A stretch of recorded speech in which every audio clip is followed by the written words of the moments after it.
Welcome to the Vault Excel. Thank you for joining me. Happy Monday to the viewing audience. Please check out my community board for said updates, breaking news, to take the polls, and also check the queue for my shorts and uploaded content. Well, after having um, conversations on the panel the other day, I was thinking the past couple of days pertaining to um,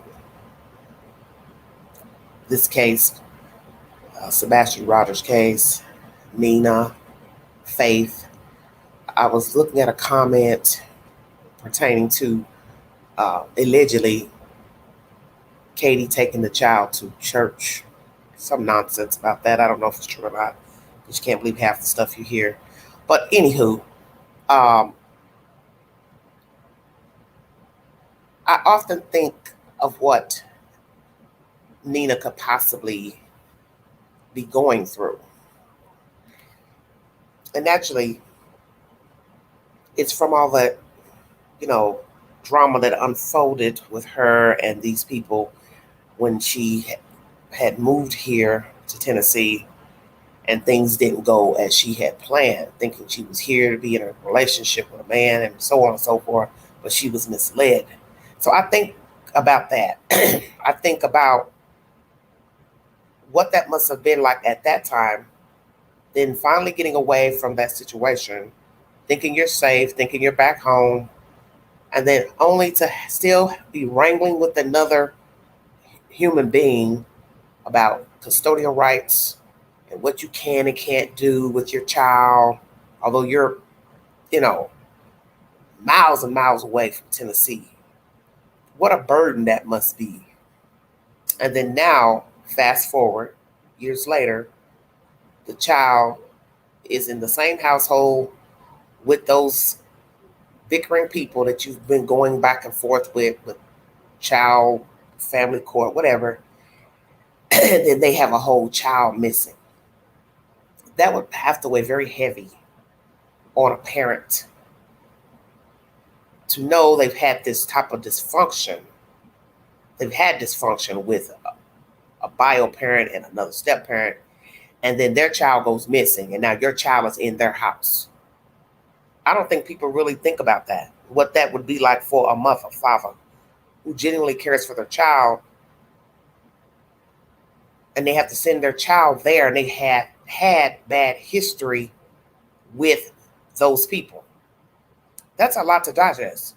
And that's what's been on my mind for a couple of days, is what Nina must be feeling like. As I had said during the live stream, walking on eggshells, walking, you can't say what you really want to say because she probably don't like these people, and she probably has every right not to like them.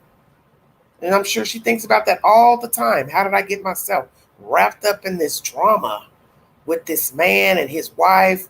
And now they've got a whole kid missing. So, people would go back and forth in the comment section about what would happen to the child, what wouldn't happen. And I go back and forth with my own feelings about the child being in their care. Naturally, one would say, well, they wouldn't do anything to her because all eyes are on them. But then the flip side is, if these people indeed got a whole child missing, she's still in their care.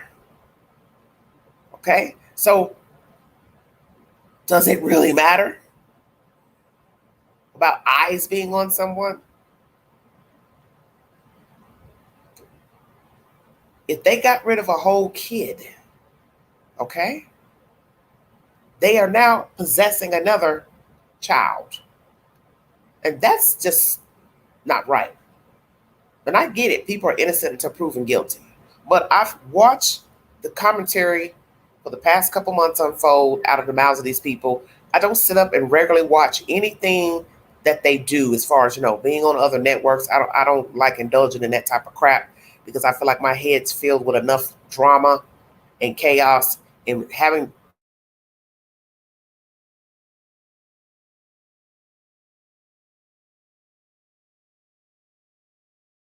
that's your prerogative. I don't rock like that. I'm very keen on what I will sit and listen to pertaining to nonsense.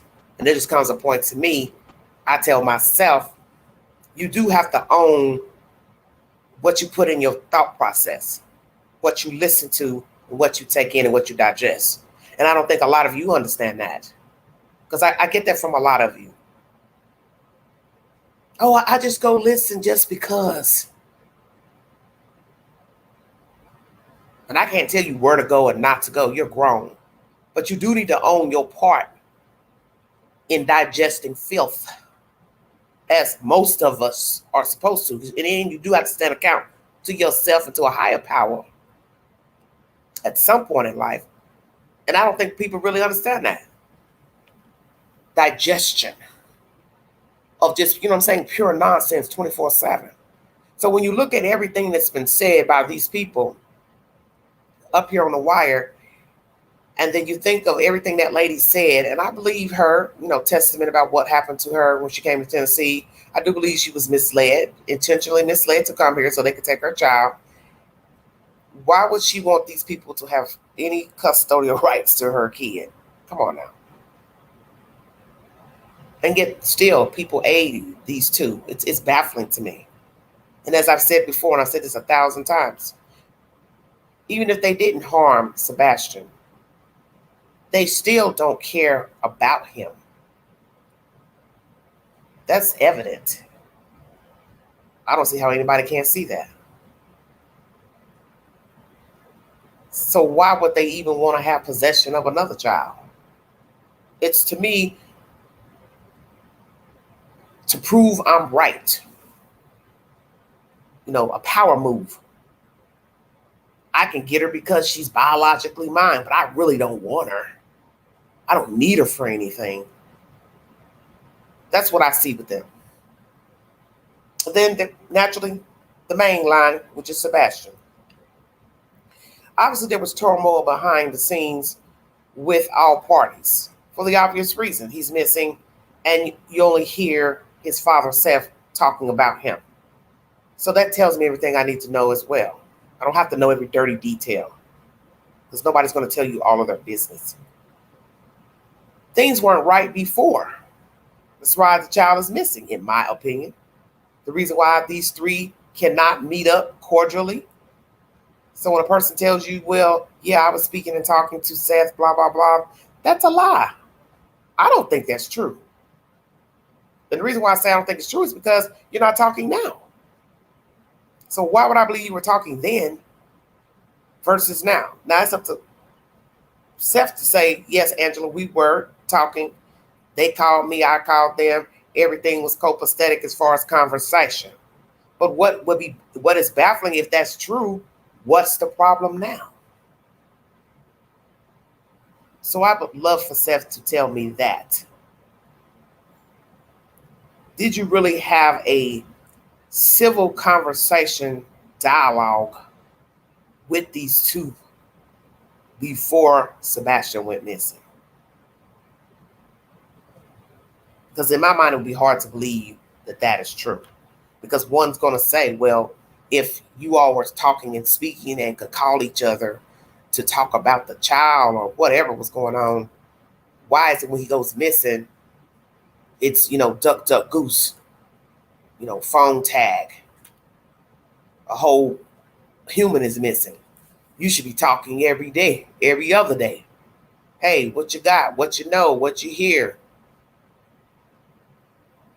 This is sickening to me. But see, that's the one thing I've learned about people. Chaos breeds chaos. It always has. It always will. That's why there's nothing good being said. That's why there's all this chaos and people meddling and got their 2 cents and everybody knows this and that when they don't know anything. Because as I said before, people don't tell you everything. I'm sure there's a whole lot more to this story that has not been said by all parties, by all parents. I bet my bottom dollar. And they don't have to tell you. That's the point. And as I have said before, this network here is really not the place for revealing secrets. It's just not. It's a platform, of course, that's offered to invite people to come talk, play audios, so on and so forth. But it doesn't mean it's the appropriate place. And we've learned that just from what we've seen play out on YouTube pertaining to all type of content, okay? And Facebook is the same. It's all the same.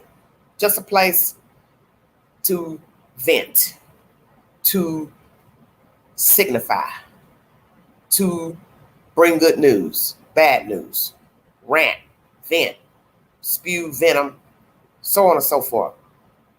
But that's what was on my mind the past couple of days. I get in a lot of deep thought because I am a very analytical person. It's probably my downfall.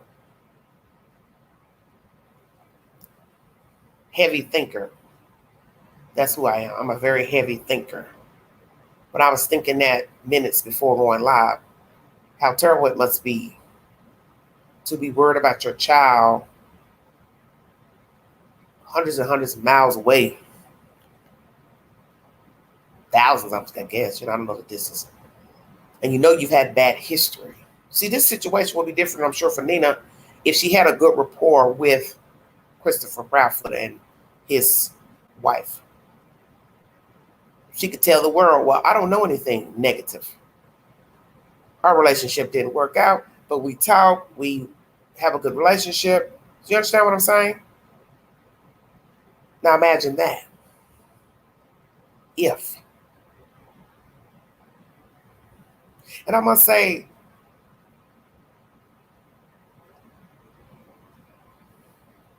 less than 48 hours,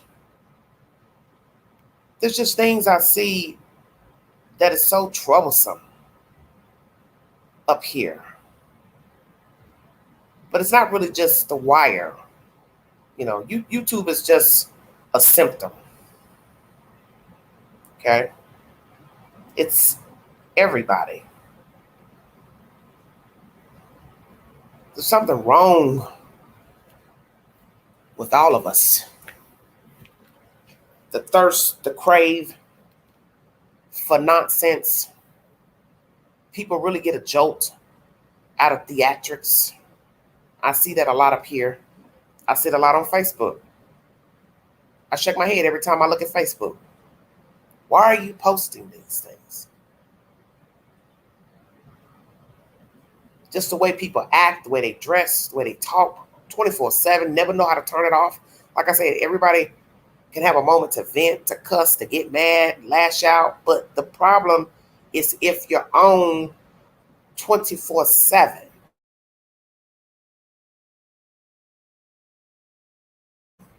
You need to see somebody.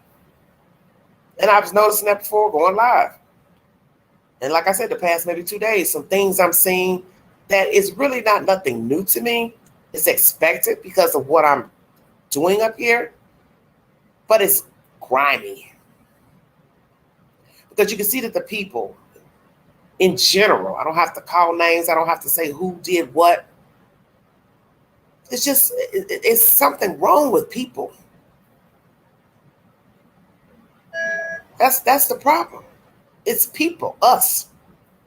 Something wrong with us. Yeah, I put myself in there. Something wrong. But to put on 24/7, you don't take a break. It's sad. And see, what a lot of you all don't seem to understand, like with Nina, she's watching all this. See, once again, you're not in her shoes. You're not in Seth's shoes. You're not in anybody's shoes with a missing child. And so when you look at all this stuff being said, videos made, commentary, yeah, we're giving our opinions about these people, things we're agreeing with, not agreeing with. They do watch that. They do see the comments. And I don't think we think about that. That's why I'm sure a lot of people don't think there should be a platform such as this where you can give your commentary about a person, their decision making. And we've all made mistakes and done some stupid stuff, ignorant stuff, but we don't claim it naturally. Who's going to claim everything they did wrong? Come on. And then everything's about perception. What you think you did, didn't do. Pookie said, "Oh, I don't like what you said," and you be like, "Well, I don't think I said anything wrong." That's the whole point. Everything's about perception. But she has to be in a very bad place to watch all this unfold out on this platform, Facebook, knowing her history with these people, knowing that a whole child is missing, Sebastian, and then months later have to send your child down here. That would be a horrible place to be. And she probably beats herself up every day. Dear God, please keep my child safe. Dear God, I can't wait to talk to my child, see my child. I couldn't be in her shoes. I said that to Taco the other day on the live. I couldn't be Nina. I couldn't be Seth. No way in hell. Because I know me. I couldn't stand in their shoes. And I'm grateful I'm not in their shoes. I thank God I'm not in their shoes. I don't ever want to know what it's like to have a missing child or a child that's left here under dire circumstances. I don't ever want to know. I do not.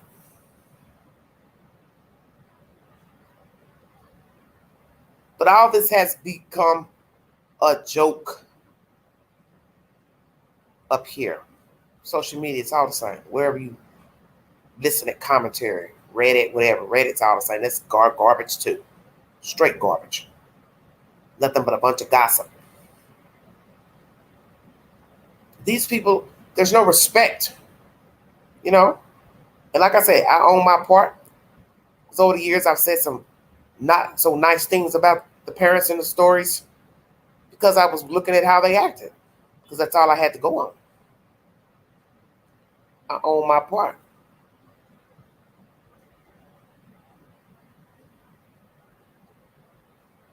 But I also know there's a point when you got to turn it down or turn it off completely. Cannot continue to dwell on the same thing 24/7. That's the point. And a lot of people don't know how to do that. It's just like in your own life, people you're dealing with and you're angry about something and you're beating that horse to shreds. Well, at some point you have to say, the horse is dead. And the horse is not getting up. That's what I'm seeing here. YouTube. In this genre of true crime or lie crime. Because really all I've seen is just a bunch of lies. And the people feed into it. People comment and feed into it. Creators feed into it. And it's just mass destruction. And in the end, the child is still missing. How about that? The child is still missing. And when I was scrolling earlier, looking at these people, you know, live streams running back to back today, you could see the misery. You could see straight gutter misery. And I'm not talking about the parents.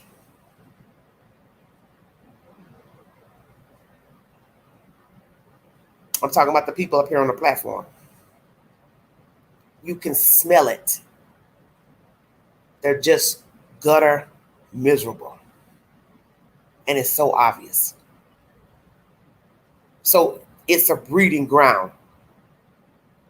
The story, whichever story it may be, of true crime, somebody did or said something, made the news, it becomes a breeding ground for more chaos and nonsense.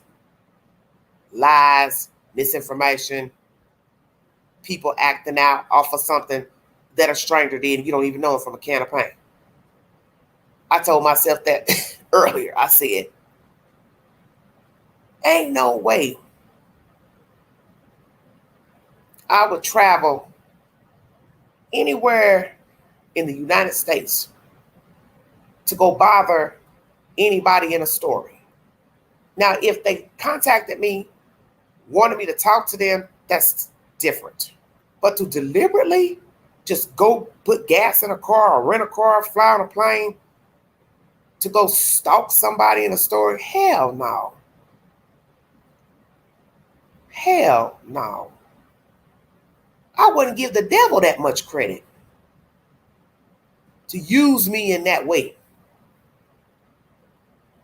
I can see going to a town where a crime took place or there's a disappearance and you want to show the general area or the area of the place of the disappearance. You want to go to the town and talk to people. That's different. Give them something to, go on, show them, an area view. But just sitting outside, gawking at a house, gawking at a person's workplace, hell no. Nobody is getting ready to walk up on me and ask me my damn name and what am I doing here, whether it be a civilian or law enforcement. But there's people who get a jolt out of that, you see. That's entertainment. That's entertainment for them doing it. And it's also entertainment if they have an audience. And so, like I said, when you sit here and look at all of this, you have to somewhere in your sane mind, if you can find it, hey, this ain't right. You're not ATF, FBI, U.S. Marshals staking out somebody's house. That's different.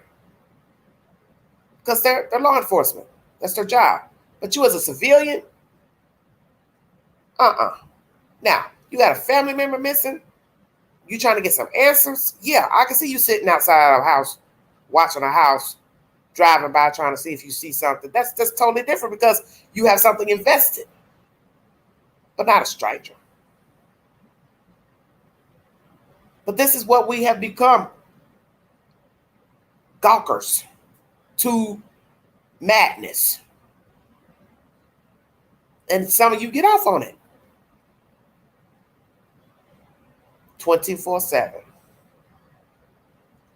And so then you look at all of the nonsense that comes along with the gawking, the stalking, the lying, the making up stuff pertaining to these strangers you don't know. Now these people who are in the story or have something invested in the story, such as like Seth, Proudfoot's, Nina, they get to see all that play out in real time. And naturally, some of you are oblivious to that and don't care. But I cannot imagine being Nina per se, because her child is with these people visiting. Don't know how long she's going to be there. That wouldn't sit well with me. I also have to question the judge, his or her decision to allow this to go on. Don't know if it was from Tennessee court or New Mexico court. Why in the world would you allow this to happen? Have you not gotten anything to show you that reason why the child shouldn't be here, such as a whole child is missing? Even if there was a good rapport with Nina and the Proudfoots, I still think as a judge, I wouldn't have allowed the child to go stay in the house. No. Even if there was nothing brought to court nefarious, phone calls, voicemails, none of that, allegations of abuse, I still don't think I would allow the child to visit, just because I would like to know why this child is gone, how this child came to be. That would be on my mind as a judge. What's going on in this dynamic for this child to get missing? Should I be that person to allow another child to go into custody of these people? And yes, we have seen many cases that people had other children in their home with a missing child, and they didn't get those kids taken, because naturally they would only take children to the state if they found, unsavory, nefarious business going on inside of the home. That's understandable.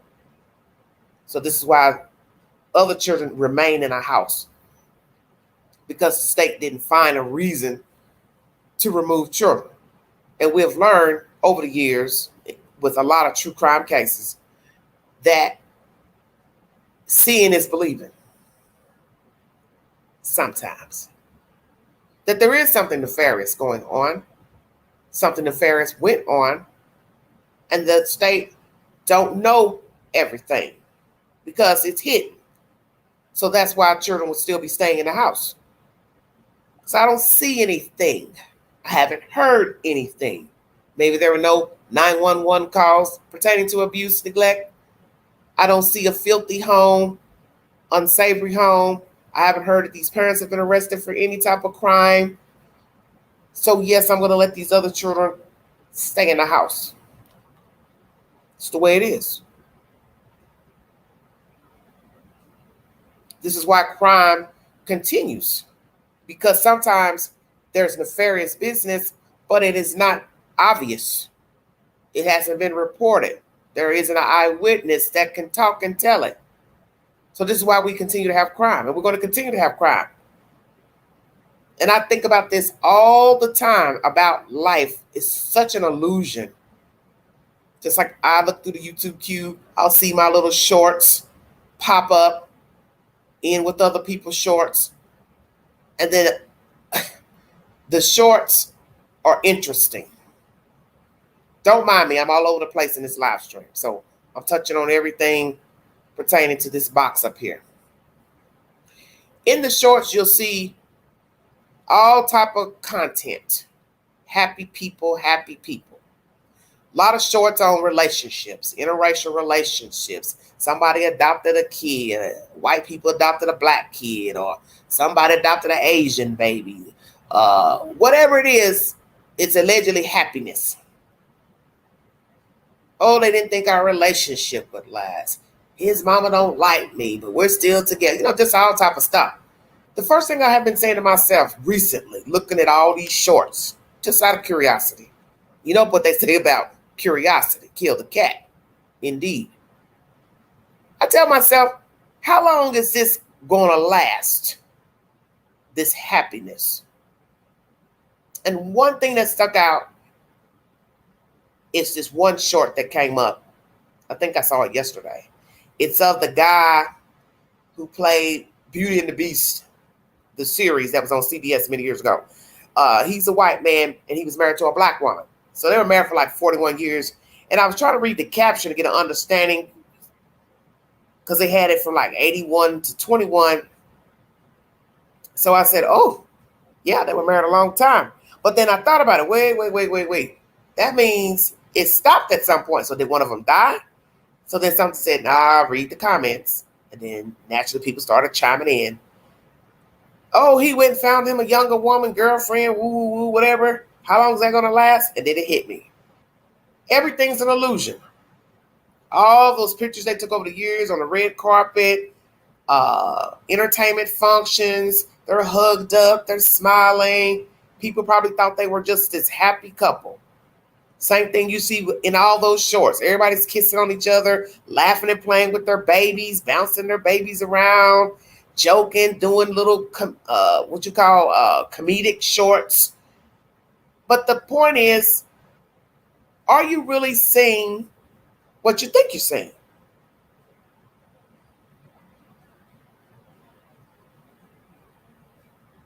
That's the point. Because in all those videos in the queue, those shorts, you should know there's some fraud in all the smiley faces, in all the daddies holding the babies and jumping them around and cracking jokes, filming dogs and cats running around. There's some fraud in there. That's the point. And what you think you're seeing is not the truth. And I was thinking about that. Looking at some of the shorts with these people and the children that they've adopted, and people, like I said, filming their children doing funny things. I told myself, will one of these people in these shorts become a true crime story? That's what I was thinking. And that's a sad thing to think about. But because I do talk about true crime on this network occasionally, or mostly, I know that that's true. And even when I go through the YouTube queue and look at all these random videos of news updates pertaining to something somebody did. Attempted murder, beat somebody up.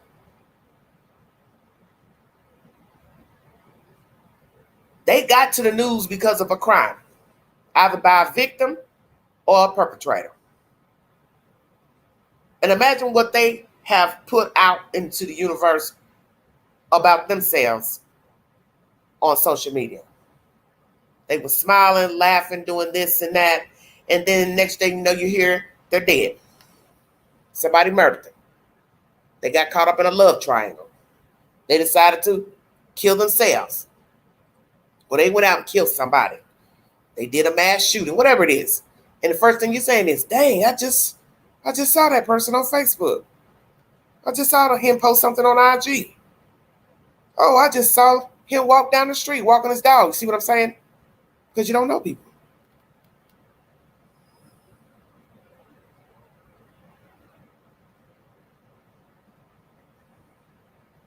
It's just depressing. But that's the point. Everything's an illusion. All the happy face, happy snapping pictures, running around with iPhones, going live and kissy face with people. Next you hear this horrible tale that something happened between them and the person in the photograph or them in general. You see it all the time. Every time News Nation pops up, local news pop up, they're always showing you a picture of a person that's a selfie. Or somebody took a picture of them at the beach or sitting at the dining room table.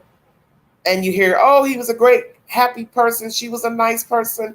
She's a school teacher. He's a garbage man, whatever it is they do. And then here comes the bang. Oh, they're now missing. If you have any information, dial this number. The first thing you're saying is, dear God, what happened? You don't know people. You really don't know people. It's just a wicked world we are in. And you don't know what shape you're going to be in. As I've said this so many times in talking about true crime, you may end up being a perpetrator. You may end up being a victim. You may end up being a witness. One of the three. Hell, it might be a combination of all. But you just don't know. And we can say to ourselves, oh, what I won't do. And I know I've said this to my own self, what I wouldn't do. And I found myself doing exactly what I said I wasn't going to do. Oh, I would never live over in that area. They're horrible. They're this. They're racist. Next thing you know, you're right there living. You're like, what the F? Because you don't know how things are going to turn out. So I think about all of that. The who, the where, the what, the whys. And I look at this story, just like some of the other stories I've talked about pertaining to children. And those have been the worst stories I've talked about on this network in what? 5 years, 4 years? The kid stories have been my worst. That caused me nothing but flack and a headache. I mean, literally a headache. And it's so much fuckery that comes with talking about these kids. Even maybe some of the adults. I don't get a lot of flack about my adult stories. Don't you find that interesting?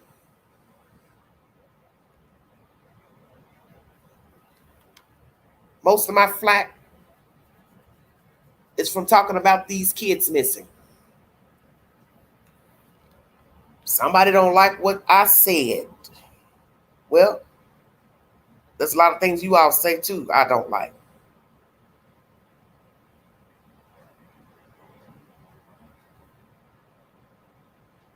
This is just a dirty, dirty, dirty game. It's dirty up here.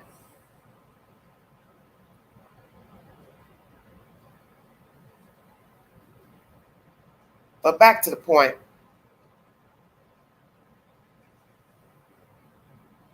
I feel bad for Nina. I honestly do. I feel bad for her because I would not want my child here. And nobody could tell her how she should feel. Because you're not in her shoes either. Although Seth is missing a whole child, her child is here and she can't see her child, touch her child, hug her child, love on her child. And I'm sure with everything, as I just said, she's heard and seen play out with these people on social media, up here on YouTube, all the things she's dealt with them privately that you don't know nothing about. She's probably livid, knowing her baby is here. And it's nothing she can do because she wants to abide by the court's decisions. And as I said in my live the other day, I don't know if I could have done it.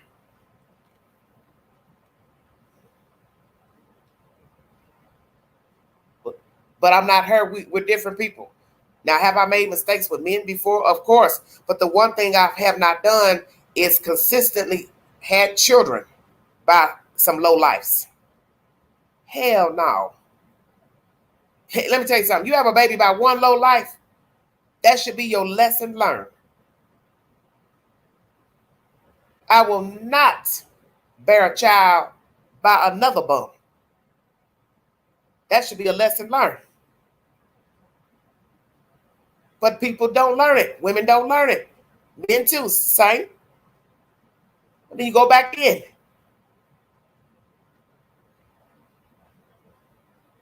You got to heed the warnings. And that's why I said I'm sure that lady beats herself up because she knows the decisions she made years ago in dealing with Chris. And she can't take it back.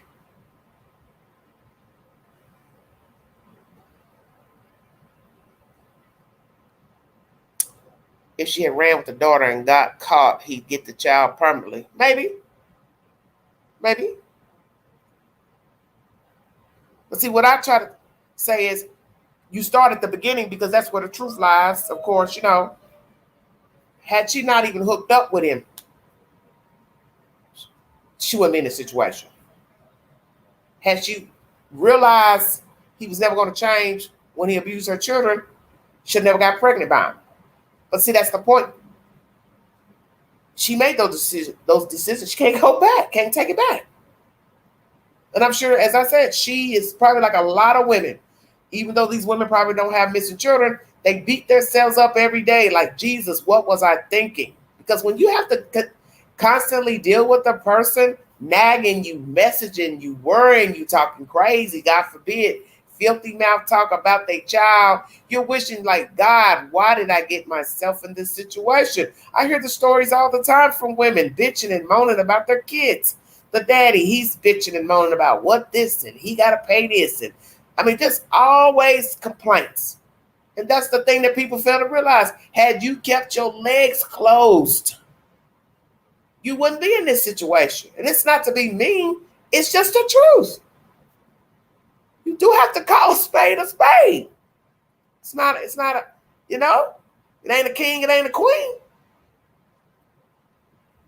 Spade is what it is. You got to own your part. Because that's what we don't want to accept in life, that there are ramifications for what we do. Okay? What we say, what we do, how we talk to people, our responses. There is a payback. There is a ramification. And she can't take hers back. And I'm sure every day she beats herself up. Damn, why didn't I just leave him alone? Not saying she regrets the child, but the fact he's the father of the child. Damn, I wish it was some other man that was the, you know what I'm saying? The daddy. I'm sure she thinks that all the time. Might even say, damn, wish I'd never got pregnant by him. I don't know, not in her head. Just throwing all the possibilities out here. It's a terrible place to be. But that's my thoughts pertaining to Sebastian. That this is a wicked case, and that this was a chaotic case before we even knew who his name. And that's what I think people need to understand, is that chaos breeds chaos. And that there was never a happy medium. Because if it was, we wouldn't be here. He wouldn't be gone. And there wouldn't be all this rhetoric, filth, and nastiness spewing about pertaining to the case. I think that's obvious. There was never a happy medium pertaining to Sebastian Rogers. Because once again, if there was, he'd be here. And I don't think it's a fluke, so I'm going out on a limb saying what I'm saying. This is no accident. This is no happenstance. Boogeyman. Drone effect. Area 51 effect. Alien abduction. No, no, no, no.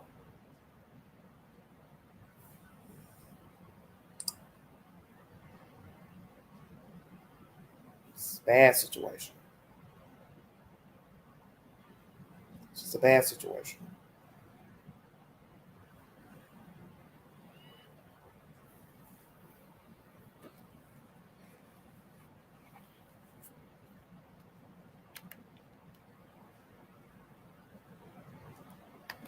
I just feel sorry for her.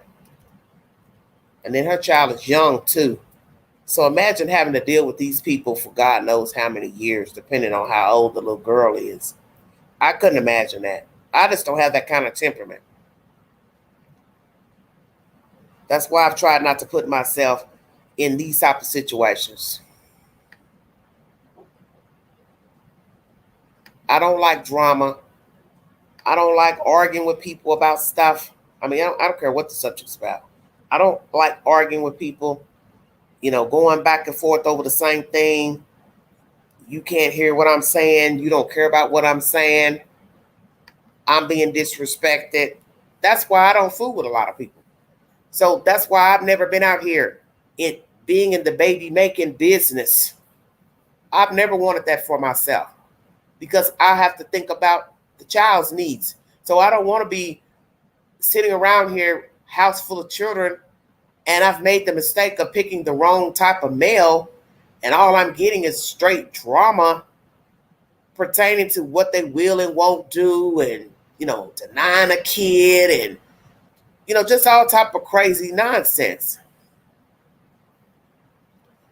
And I think what's even more sad is that I've seen so many cases of women who have gone down this road dealing with a nasty being, and they still keep making the same mistake. They'll keep having babies by the same guy, babies with the husband, different men, and each situation is just as worse as the last. And then you have to ask yourself, like, well, damn, honey, what's the matter? You see it's not working. Why are you still there? Why are you having a baby with somebody that doesn't care about you, don't care about your other kids or the kids they got with you? It's a strange phenomenon. Because like I said, you're going to be judged if you with a guy that don't treat you right, period. And you have no children with him. What do you want him for? He's a bum, he's a loser, he's abusive, whatever the negative issues are. Now you factor in you have children. And then that's going to be the perfect excuse, is it not? Well, I've got a baby by him. He's the father. But he probably showed you he don't give a damn about the kid, don't want to fool with the kid, don't want to take the kid nowhere, don't know how to talk to the kid, don't spend time with the kid, not bonding with the kid. But yet that would be your excuse to continue to hang on for dear life. Like you're outside of an airplane trying to hang on to the wing, knowing you crawled out there to the wing. Come on with it, Quinn.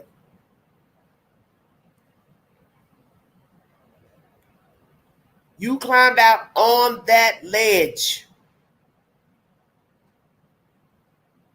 on the wing of that airplane willingly. And now you're holding on for dear life. I want you to imagine that. When you didn't have to go out there.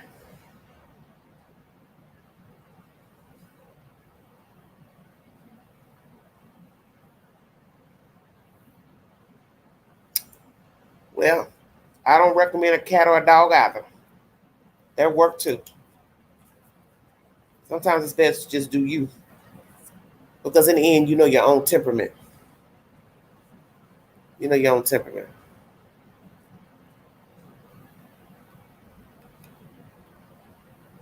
Well, logs, you can't keep a cat or a dog. That's still a responsibility. Dogs require responsibility. They have to walk, especially if you get it as a puppy. Puppy can't walk itself. You got to clean up after. It's like having a baby. This is the same thing. If you have something that you would like to add to this commentary pertaining to Nina and her child being here in Tennessee and how she must be feeling,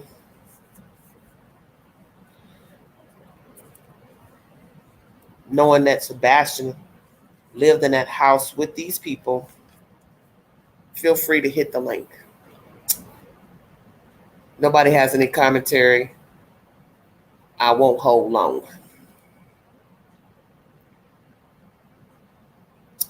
Well, Kat, it's a heavy price to pay. Settling. And I'm sure many people have settled. But as I just said about life, there are repercussions, there are ramifications, there's payback for our willingness to go into drama,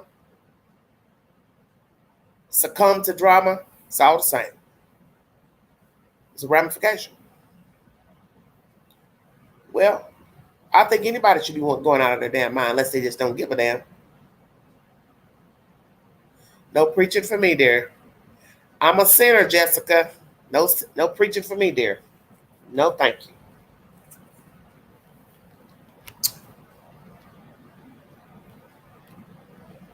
Yes, Elizabeth. And that's what's so bad about the situation. I can't imagine what she's going through. I couldn't do it. I said it the other night on the live. I could not be her. I couldn't be Seth either. Because I would split my lid. Split, flip, however you want to word it. I would be hell on wheels. Mm-mm. I couldn't deal with it. All the things I've heard, stories from her, looking at all this nonsense play out up here on YouTube, it's so disrespectful. I thought the Wells was something. And then here come this group. I'm like, man, how do you have these type of people walking around? Damn. That's what I think pisses me off the most. Is that these people are breathing creatures and they're this vile with no respect for life. Because let's be truthful, you don't have respect for a child who you brought here, reared, you're in their life. You're telling the world you don't care about yourself. See, that's what people don't seem to understand about being ignorant and acting a damn fool. You showing you don't care about you. You. You scratch everybody else, you come first. You are number one. And a lot of times we don't treat ourselves as number one. That's most of our problems. We don't treat self first. So you look at these people, the way they act. I swear, when I came across Summer Wells' case, it was like literally hitting rock bottom watching the worst horror movie known to studio. I said, ain't no way these people real. I said, ain't no way on earth these are real human beings. Sweet Jesus, tell me no. And then all these people start falling in. These YouTubers, they were acting just as ignorant as the Wells. And I said, damn, how in the world can the parents be jacked up? And here come these strangers, they're just as ignorant as they are. I saw it with Camille McKinney. That wasn't nothing but some straight gutter trash down there in Alabama. Stupid young people making babies arguing all on Facebook and stuff. Oh, going live, talking nonsense. Mama all out. Don't want nobody to know the little girl government name. People thought that was strange. Call a cupcake. Call a cupcake. What is your child's name, lady? And I gave her hell. Yes, I did. And I still don't like her. I sure don't. Because to me, she's what's wrong. She's what's wrong with the world. Her and that baby daddy. They were selfish. They had too many irons in the fire. They were neglectful. You see, that's why I keep trying to tell people.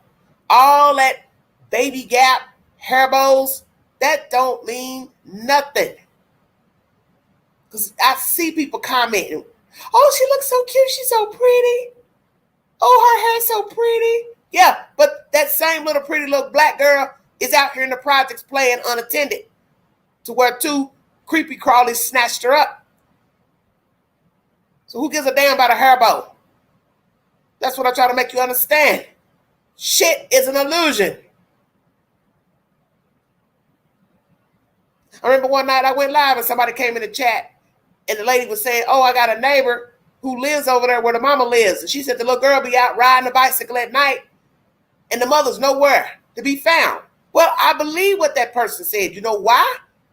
Because I went to Facebook and saw the mother do the same damn thing in the daylight. She's going live, got to talk to everybody on Facebook while her daughter's riding a tricycle ahead of her and out of sight.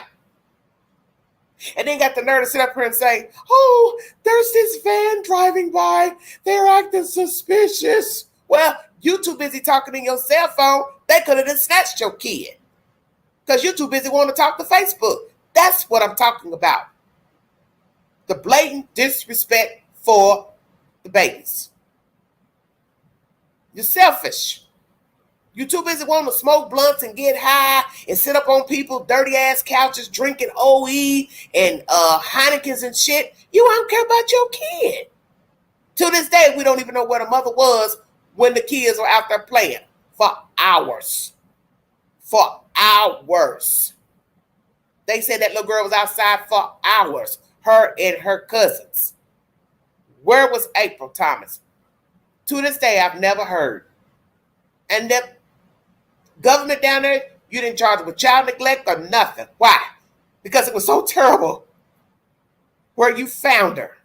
We get it. She was found in the landfill. But that has nothing to do with how she got to the landfill. She didn't put herself in the dumpster. Because had somebody been watching her, she would have never got kidnapped in the first place. That's the point. That's the point. And when you saw how the mother acted in the interviews and a recorded conversation that she didn't know was recording, well, she heard it, but she was telling the girl to put her phone away, that's when we realized who the real April Thomas is. Why are you worried about somebody filming on their own front porch? That had nothing to do with you. Your child missing and you all up in this woman's business. See, that's the real April Thomas that a lot of people didn't get to see. And I was glad that that person posted that audio to YouTube. Because that's the April you didn't see on the news about a missing kid. You needed to see what she was like the night the little girl went missing. She couldn't even tell nobody her government name. And they said the people out there in the projects, they was wondering, like, what's wrong with this lady? Why she want to keep avoiding telling the police what the child's name is? And the fact that the little girl had got lost earlier that day. Ding, ding, ding. Stay woke. How's your child lost 2 times in one day? That sounds like you want your child to be lost. I'm just saying. Then she all on Facebook after the fact. After the little girl's been found. After they've had the funeral. She talking bad about her son. Doing some Katie Chris Proudfoot shit. Oh, he's so clingy. He's clingy because his sister is dead, you dizzy broad. Now you see I done got crunk. This is what I'm talking about, this blatant disrespect for kids. You have a whole dead child, and you can't wait to go to Facebook to tell the world your son, your only living child, is clingy. Now, who does that? He's clingy because he misses his sister. But this shows you she didn't care for her kids. All these gifts and portraits and GoFundMes and money she probably got because her kid went missing, was found dead. But what people don't seem to understand, they didn't know her or the baby daddy. The baby daddy's a street guy in the streets, hustling, making fast money, making babies, willing and dealing different girls, women. These were street people making children. The very reason why the little girl got gone in the first place. And yes, any child can get kidnapped. Whether they are low income, working class, upper class, doesn't matter. But if you leave your children outside unattended, you should know something bad is going to happen to your child. They can get hit by a car. They can get molested. They can get bit by a dog. Anything can happen. That's my point. That's my point. You lead by example. And if you can't even say anything nice about your child after death, something's wrong with you. You want to complain about your living child, something is wrong with you. So I've had experienced just nonsense up here talking about these kids. And what I've noticed in the main cases I've talked about, Camille, Summer, Cal City, and now this story, and also Megan Boswell. So that's my 5. Each one was chaotic because there wasn't no love there. The people were young and they're ignorant. The bio mother with the Cal City boys, she had 4 children she didn't have custody of, yet people still wanted to uphold her. That's why 2 of her children are dead. You didn't want them anyway. That's why the state took them. And you still never talked about your living children. Megan Boswell, no different. Kiki in front of the camera, joking, making up lies, and she suffocated a baby alive. All because she wanted to be with some man. I believe she wanted that boyfriend. She didn't want to be bothered with a kid. Come from a troubled background, violent parents. Camille McKinney, same thing. 2 young dodo birds procreating, and they're full of drama. Leave a child to play out in public housing to only be kidnapped, sexually assaulted, drugged, suffocated, and thrown in a dumpster. Summer Wells, living in horrible conditions, not properly fed, clothed, head shaved, all type of different people running in and out of the mother's house. No telling what type of people were in the environment with the child and the children. Now she's missing. Her brother's in state's care, and the parents made no attempt to get their boys back and never showed any interest in trying to find their daughter. Search for her. Same game. Now you fast forward, Hendersonville, Tennessee. 15-year-old autistic boy on the spectrum missing. And then when the parents come to YouTube, you start realizing something has been amiss with these people and this boy, and that he was not cared for properly. He was not loved either by these caretakers. And they showed us in their commentary that they did not care and do not care presently about Sebastian Rogers. The very reason why I believe he is missing. So all these stories are similar. And the main common denominator is the parent. That is no coincidence that each case I just mentioned had nothing but drama with the parents, bio parents. What are the odds of that?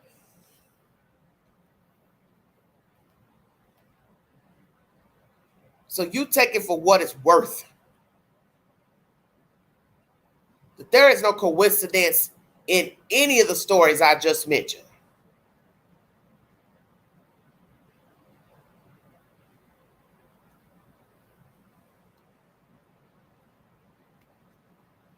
Sad. It's very sad. We live in a jacked up world.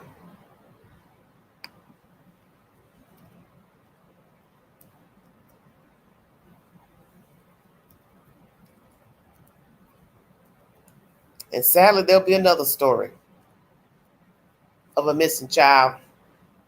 And we'll be right back where we are today. Nonsense pertaining to the family members. It just goes on and on and on. No, honey. There won't no 10 kids. No, no, no, no, no.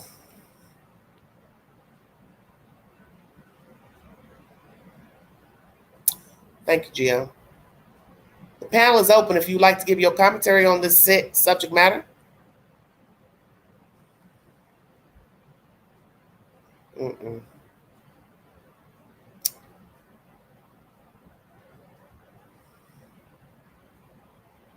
I could not. I don't have that kind of patience, honey. You acting like 10 kids would be something easy to do. You talking about 10. 10.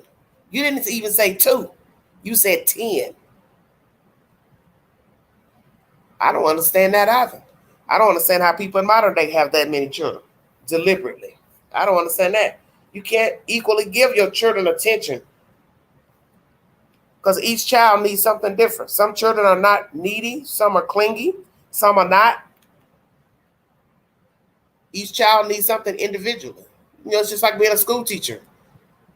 She's there to instruct the school lesson. She doesn't know what's going on with each child sitting in a chair. But each child learning capability may be different.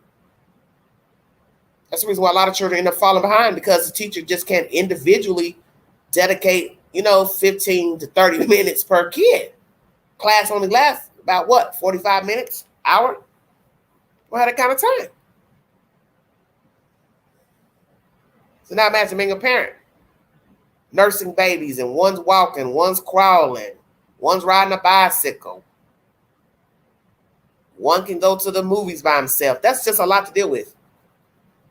A lot of children. I mean, some people can do it, but I'm just saying it's not for everyone. Yeah, but people do it though. You see all these people that keep having children, whether they are middle class, poor, wealthy. You see all type of people with a lot of children. I don't understand it. Why anybody would want a whole lot of children. I don't get it. I just think each child is going to need something different from the parent. I just don't see how in the world you can individually devote your time to a lot of kids. You start getting at 4, it's like juggling balls, literally. One needs this, one needs this. I just don't see how you think you can just devote all your time. Then God forbid you have to work, you have to go to a job. Most people don't have the luxury of being at home to rear children, especially if you're not married and you're having a lot of children. No. You got to get up and go to work.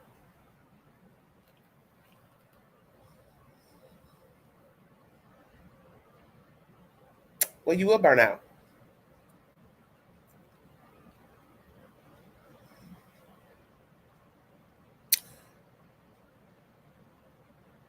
Yeah, well, I think a lot of people have their children in close age, so they'll have some camaraderie with the other child. Because, when you have a child singular, and then you wait a long time to have a kid, I can see that being somewhat of a problem, depending on if the child is used to being alone, and then all of a sudden you pop up pregnant. Child might be in their feelings, because they're used to being alone with their mother or their parents. Now there's attention on another child. So it depends on how you rear the kids, how you talk to your children, what you say to them. Wiggle room. Well, it's probably not that much wiggle room with 10 kids.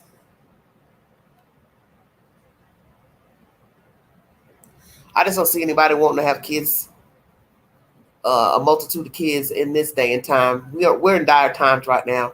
Things are expensive. Basic needs are expensive. As I said before, when I was,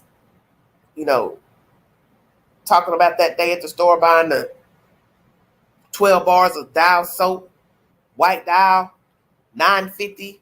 Where did I get that from? The Dollar General? I was like, this is crazy.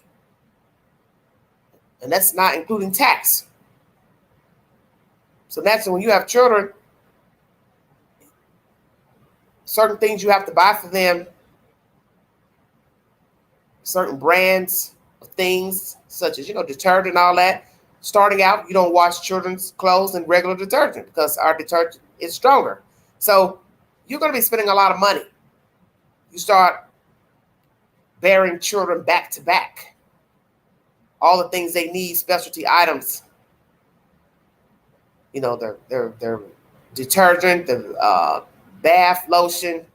The lotion for the skin, all those type of things. Baby-oriented things. What those things cost? They're not cheap. And even our products aren't cheap. Shampoo costs, conditioner, unless you're using a cheaper brand. But formula, this and that, and if you're not getting any type of assistance from the government, no type of WIC or whatever, you about to spend some money. So I can't see it. Like I said, everyone's different. Everyone's entitled to do what they want in their own life. But I don't understand the mechanism behind having babies back to back. This is not, the 1500s. No.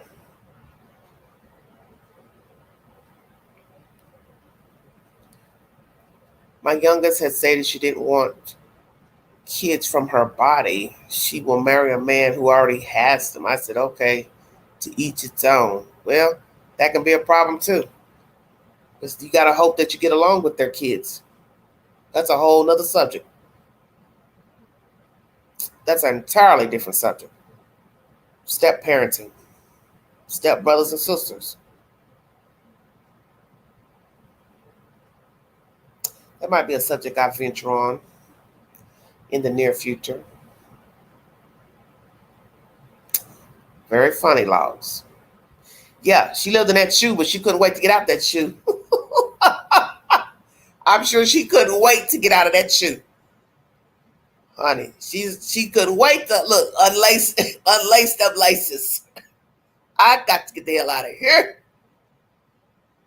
Shut your mouth. Shit, mama done went to the forest. She is gone. Lord have mercy. I couldn't imagine. I've seen it. I've been in places, out in public, and I'll see her holding one in her arm, pushing one in a stroller.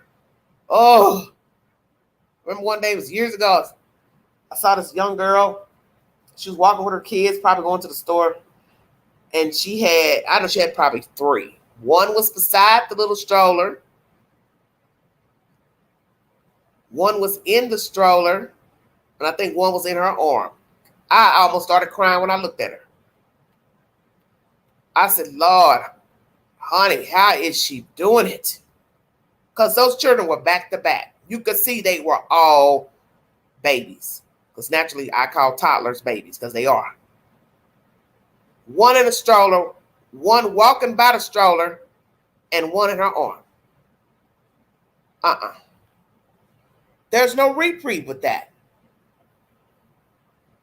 So first thing I'm thinking to myself, where is the baby daddy?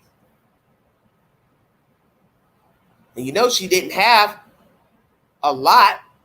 because she was walking. And this is no way a woman should be out here walking with 3 children. You can't even shop with 3 children, 3 small children. And everybody knows you don't take children to the store with you to shop because you'll be in there all day because they'll be picking up stuff, wanting stuff. Naturally, they're kids. But I just looked at her and thought to myself, what type of life is this? To have these 3 itty bitty spiders back to back. Why? Then your mind wonders, they got the same baby daddy. Curiosity. It's not a life I wanted for myself, to have a bunch of children and have a bunch of children back to back. So that was never my bag. And I don't regret it, because I look at how the world is now and how young people have turned out. And naturally, everything's about upbringing, rearing, and then the choice of the child. And I see so many horror stories with people always complaining about their kids. They're always on Facebook talking about what the child did. They're bitching they don't get along. The kids, the arrest records of the children. People posting stuff. I just be shaking my head like, oh, that's the life. Who wants that life? You shouldn't want that life as a young person. And I wouldn't want to be the parent. Having to hear all that he said and she said and running to the jail and fuck it. Excuse my life. Queen don't like stress. I do not handle stress well. Never have. I don't like confrontation. I don't like problems. Shit like, constant drama can put you in the ICU. As I said, why go climb out on the ledge of the airplane when I don't have to? Exactly. So every decision I make, that's what I have to think about. Did I willingly go out there on the ledge knowing I'm going to fall off the wing of this airplane? You have to own your part. And I just thank God I've never wanted to be in that type of life. I've made some mistakes, of course, but the children, crazy marriages, back-to-back husbands and baby daddies and hell no. Hell no. Well, life is short. Yes, it was okay, Sue. Just another random day. Thank you. Hope yours was nice. Hope y'all had a good 4th for those who celebrate. Well, that's what's on my mind. Kind of ventured off there, but my thoughts have been with Nina and Faith, Sebastian, of course, and just thinking about what it'd be like. That I'm happy I'm not in Nina's shoes. Not wishing her any ill will by any means, but just she was on my mind here past 2 days or so. And just I've been thinking about a lot of things. This YouTube business, the fuckery up here, just the constant fuckery. Oh, excuse my language, but it's just redundant to me. Thinking about her, thinking about her child, thinking about what's going on in her mind, thinking about Sebastian, thinking about Seth, just thinking about all this crazy nonsense that keeps playing out up here that I don't want no parts of. I give my opinion every now and again about, what's going on up here, but I don't want any parts of it. I don't consider myself in the same arena with any of this gutter trash up here. I don't. They don't navigate like I navigate. They don't think like I think, and I'm glad. That's the whole purpose of me having my own mindset, my own journey. And when my mom and daddy laid down, they didn't make another YouTuber. Amen. I'm glad I'm not like none of these people up here. Grateful. Because they don't know how to shut it off. It's obvious. It's really obvious. They don't know how to shut it off. They're in a constant, some type of alternate universe up here.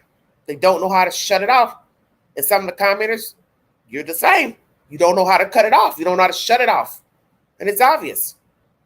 YouTube should not be a 24-hour gig. There's something wrong with that.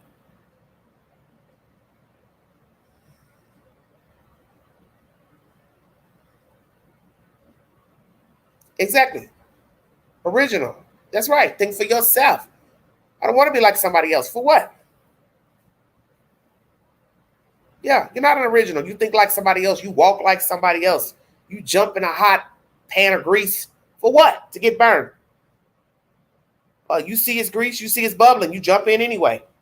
Well, they're doing it. Well, hey, knock yourself out. No, I don't want no parts of this nonsense up here. 24/7, 24/7, 24/7.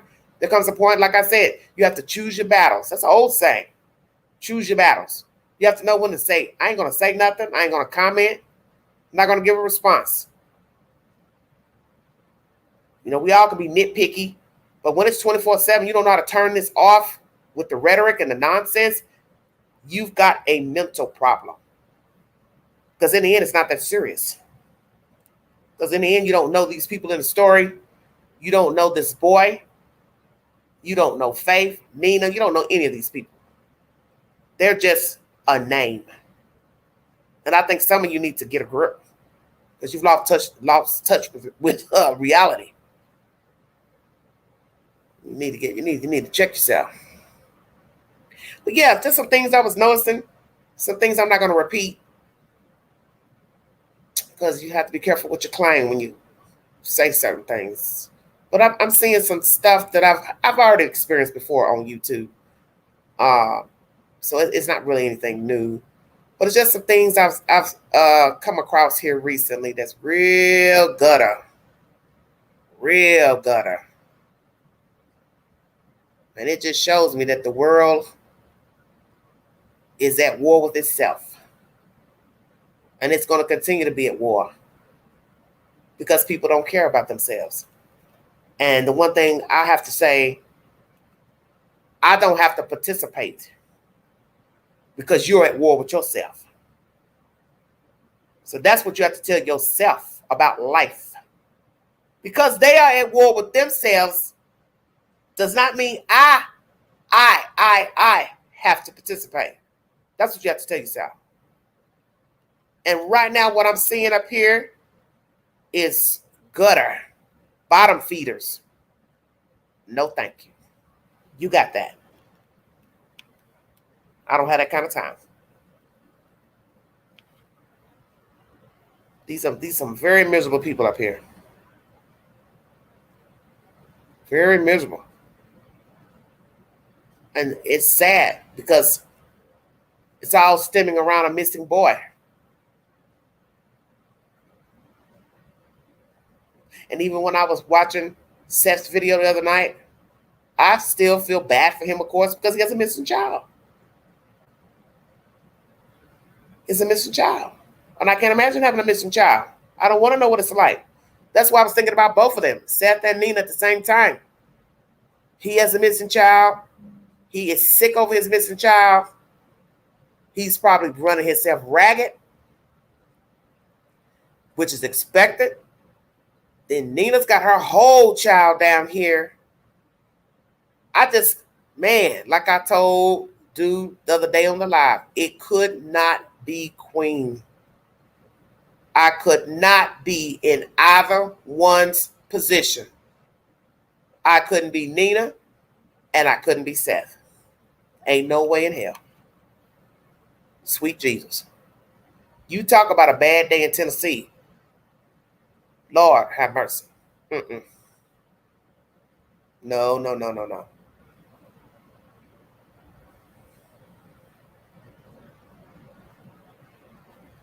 This is why I say everything's a lesson learned. When you see the signs that things are not working in your favor with people, especially intimate situations, you're going to have to leave people alone and bow out. Because it's the entanglements that get you in this space. That's why each person is in the space they're in. It's because they were entangled with the opposite party. Nina was tangled up with Chris, and Seth got tangled up with Katie. And the universe put all those people at some point to cross each other's paths. 6 degrees of separation. Isn't that interesting? 6 degrees of separation. All these paths crossed. And look what you have from the paths crossing. Nothing but turmoil. And a whole kid missing. You can't tell me that's a coincidence. It is not.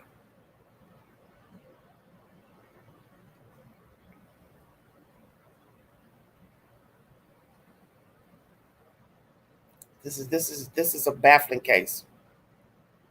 And I pray for an ending. Because God knows an ending needs to come. Nobody should be out here missing, especially a child. No, there has to be an ending. I pray for an ending. I pray for an ending soon.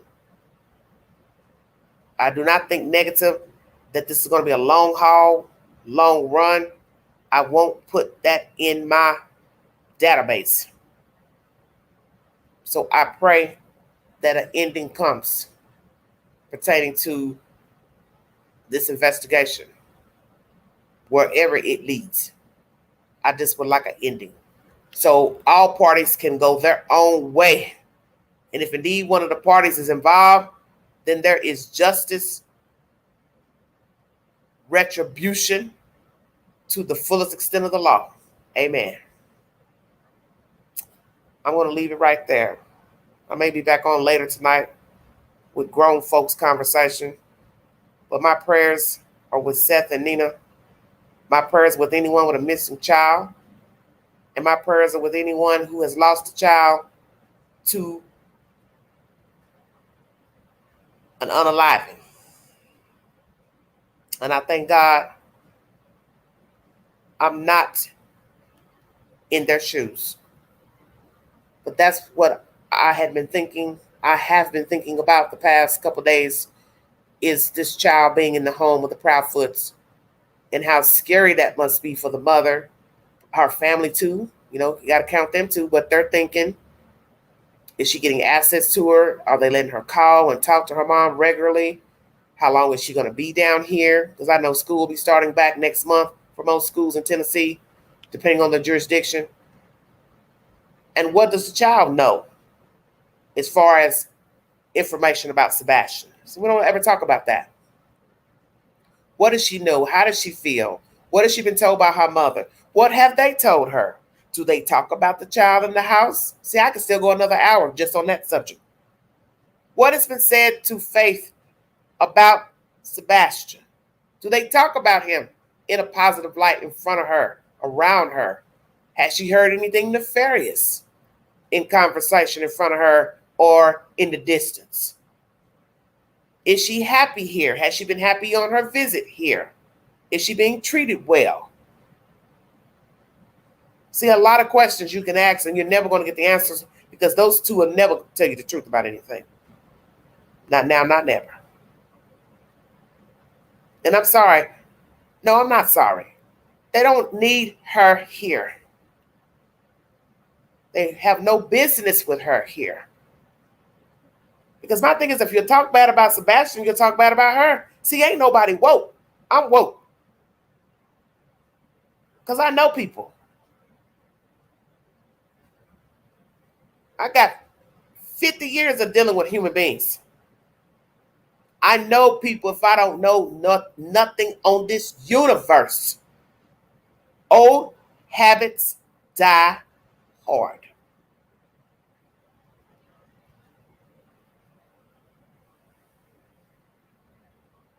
Old habits die hard.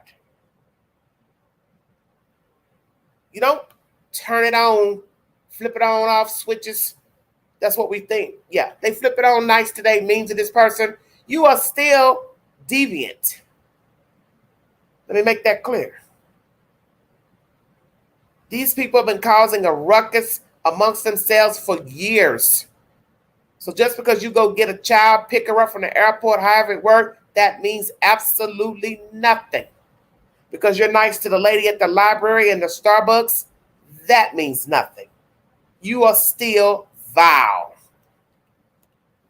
Because when you look at life, you will hear people tell you, oh, he's nice to me. He's nice. I don't have anything bad to say about him. But that don't mean he's not at home beating his wife or beating his kids. Stay woke. Same thing with a woman. She goes out here and work with the public as a nurse, let's say. And she's allegedly nice to her patients, but she comes home and knocks her kids around. That's the point I'm trying to make.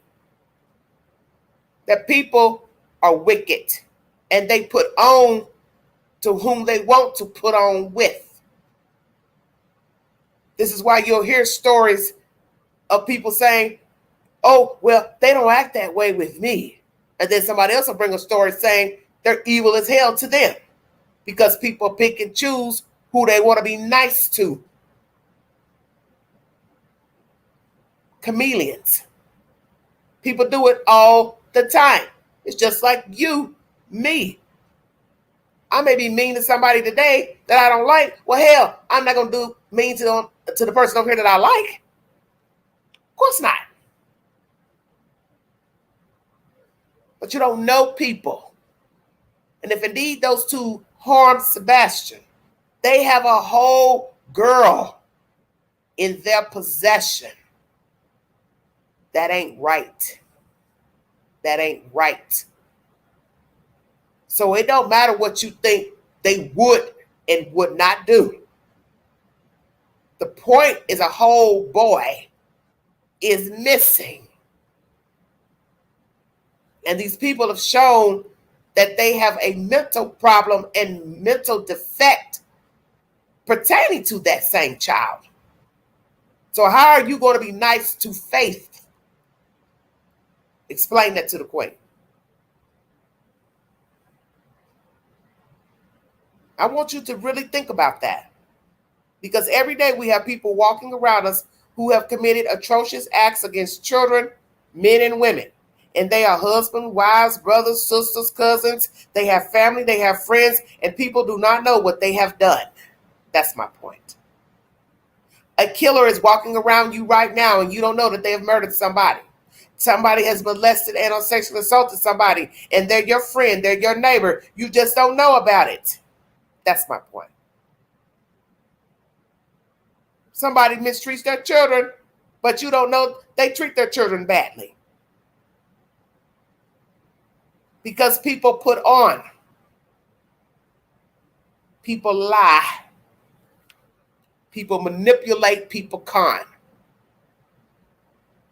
Life is an illusion, and it's about perception. What I see, you don't see. What I hear, you don't hear. The glass is empty, the glass is half full, half full. It's every day, same rules.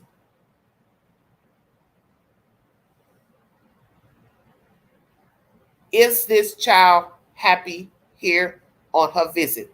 Has she been treated respectfully and in good favor?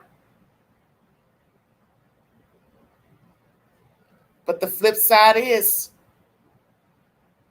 if the child said today, they treated me nice, I had a good time. Imagine they are the same people who unalived Sebastian Rogers. Imagine that. Thank you for your time. God bless you. Have a wonderful week. Lullaby is my movie of the week. You can buy or rent it on YouTube or watch it for free on Hulu. Like, share, subscribe. Help the queen get to 16,000 subscribers. And if you'd like to donate to this great network, $BigAngie129 Cash App. Stickers and chats always welcome to the live stream. You've been listening to the Vault XL. Thank you.